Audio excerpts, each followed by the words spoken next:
आखिर दुनिया का सबसे बड़ा pyramid the great pyramid of Giza कैसे बनाया गया था?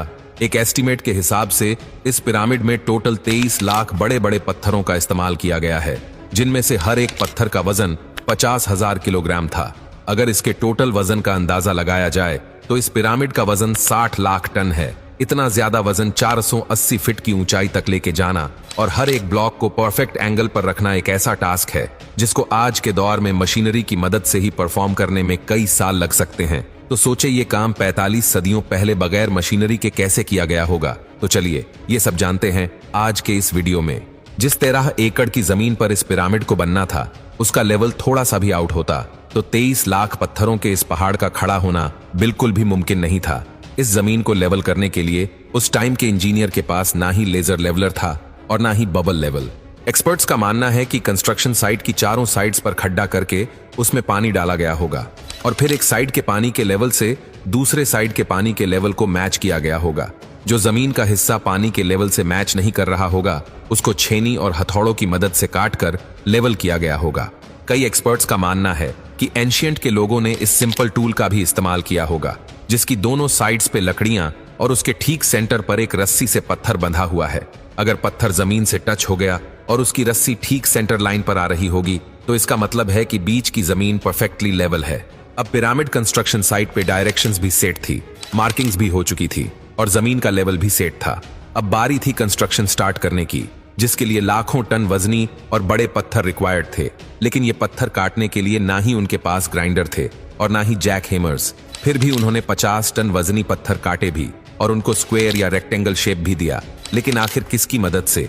एक्सपर्ट्स का मानना है कि पिरामिड की कंस्ट्रक्शन पे इस्तेमाल होने वाली छेनी सिर्फ कॉपर से ही नहीं बनी थी, क्योंकि उनको भी ये बात मालूम थी कि कॉपर नरम होता है और कॉपर पत्थर नहीं काट सकता। इसलिए इसमें एक केमिकल आर्सेनिक भी शामिल किया गया था। कॉपर और आर्सेनिक से बनाई जाने वाली ये छेनी लकड़ियों के हथौड़ों से पत्थरों पर ठोकी जाती थी और कई घंटों की मेहनत के बाद बड़े बड़े पत्थर शेप में लाए जाते थे। ये खास किस्म का पत्थर, जिसको आज लाइमस्टोन कहा जाता है, उसकी कटाई पिरामिड कंस्ट्रक्शन साइट गिजा से 250 किलोमीटर दूर टोरा के शहर में हो रही थी। अब मसला था ये पत्थर गीजा तक ट्रांसपोर्ट करने का।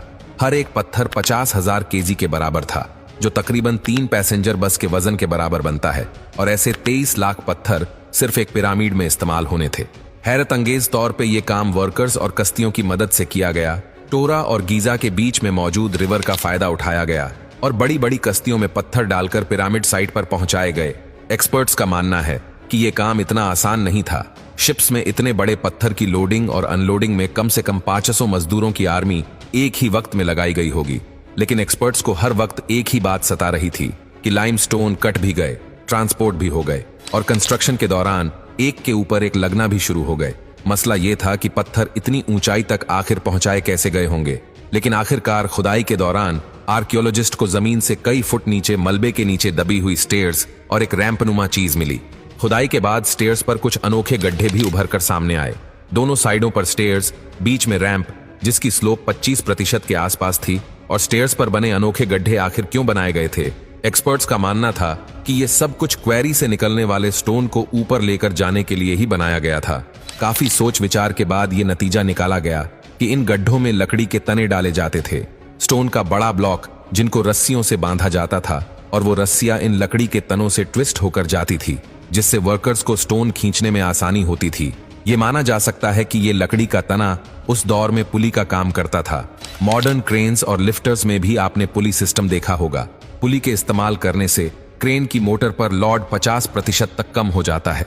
ये बात अब काफी क्लियर हो चुकी थी कि बीच वाले रैंप पर स्टोन का ब्लॉक रखा जाता था, जबकि दोनों साइड्स के स्टेयर्स पर वर्कर्स रस्सियों और लकड़ी के तने की मदद से स्टोन ब्लॉक को ऊपर खींचा करते थे।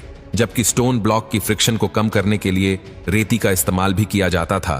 तो इसी तरह से इतने बड़े बड़े पत्थरों को ऊपर ले जाकर पिरामिड्स को बनाया गया था।